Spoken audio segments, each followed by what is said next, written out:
Ամենայն հայոց կաթողիկոսի նոր դատավորը 29-ամյա Սերժ Հրուշանյանն է։ Գարեգին II-ն ու 6 բարձրաստիճան հոգևորականները մեղադրվում են դատական ակտը չկատարելու համար։ Հենց առաջին դատական նիստին դատավոր Հակոբ Մանուկյանը հրաժարվեց քննել այս գործը, բացատրելով, որ կաթողիկոսի փաստաբան Արա Զոհրաբյանն է ժամանակին իրեն փաստաբանի արտոնագիր տվել։ Օրեր անց գործը էլեկտրոնային կարգով մակագրվեց երիտասարդ դատավոր Հրուշանյանին։ Քանի որ Սերժ Հրուշանյանը նոր սերնդի դատավոր է, այսպես ես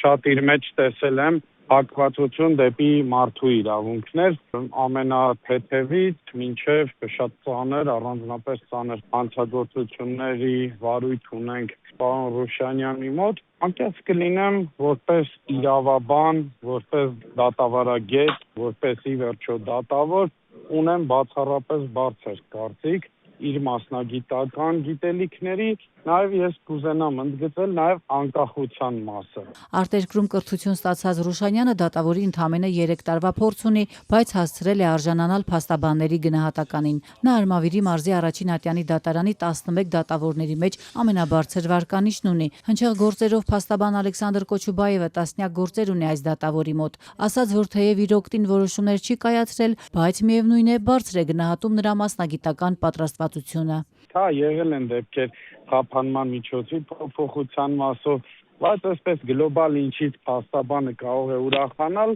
օրինակ արդարացման դատավճիռ ես չունեմ,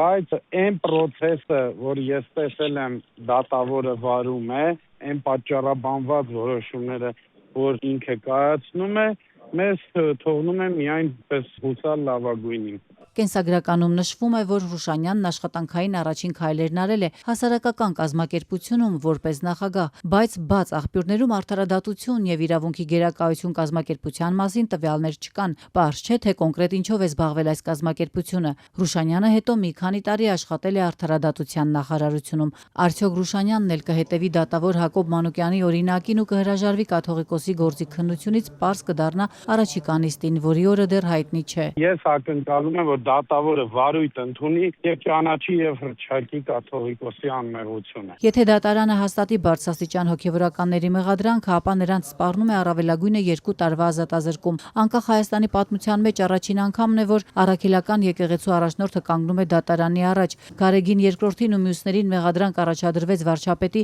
եկեղեցու բարենորոգման շարժման լարված փուլում, որով Նիկոլ Փաշինյանը փորձում է գահից հեռացնել կաթողիկոսին։ Այս գործով միակ տուժողը վարչապետի հակակաթողիկոսական արշավին միացած 10 եպիսկոպոսներից Գևորգ Սրբազանն է։ Կաթողիկոսը պաշտոնանկ էր արել նրան, իսկ դատարանը պարտավորեցրել վերականգնել հոգևորականի իր պաշտոնին։ Մայրաթորը սակայն չվերականգնեց ու կարգալույծ արեց Սարոյանին, հայտարարելով, որ այս հարցերը դատարանի տիրույթում չեն։ Սա միջամտություն է եկեղեցու ինքնավարությանը։ Առաջին նիստն անցած ուրբաթ ընդամենը 20 րոպե տևեց։ Հայտնի է, նա հանդիսացել է փաստաբան եւ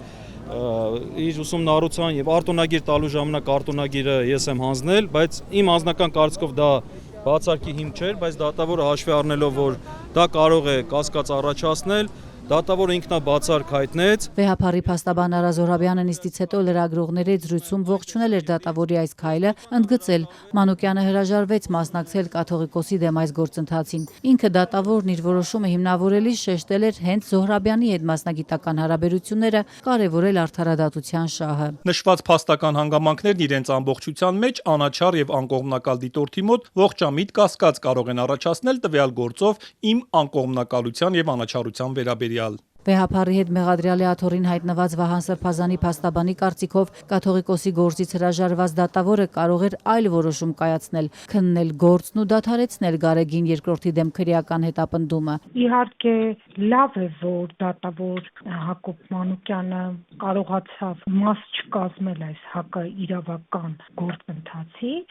բայց մյուս տեսանկյունից շատ ցանկալի կլիներ, որ իր նման լավ համբավ հեղինակություն եւ մասնագիտական բարձր պատրաստվածություն ունեցող դատավորը գործը, այսպես ասած, եթե գործ կարող ենք առհասարակ անվանել, եւ քրեական հետապնդումը դադարեցնելու։ Ինքնաբացարկ ներկայացրած դատավոր Մանուկյանի վարկանիշը ի տարբերություն Սերժ Հրուշանյանի ցածր է 9 միավորով, 14 է։ Նա եւս 3 տարվա դատավորի փորձ ունի։ Փաստաբան Մարինե Ֆարմանյանը չի բացառում, որ եթե բացարկ հայտնելու փոխարեն քններ ու արդարացներ կաթողիկոսին, կպատժվեր, ենթարկվելով կարգապահական քաղաքական պատասխանատվության, այնպես ինչպես եղել է անցած տարիներին իշխանություններին ոչ հաճո որոշումներ կայացրած դատավորների, օրինակ երրորդ նախագահ Սերժ Սարգսյանին արդարացրած Վահե Միսակյանի դեպքում։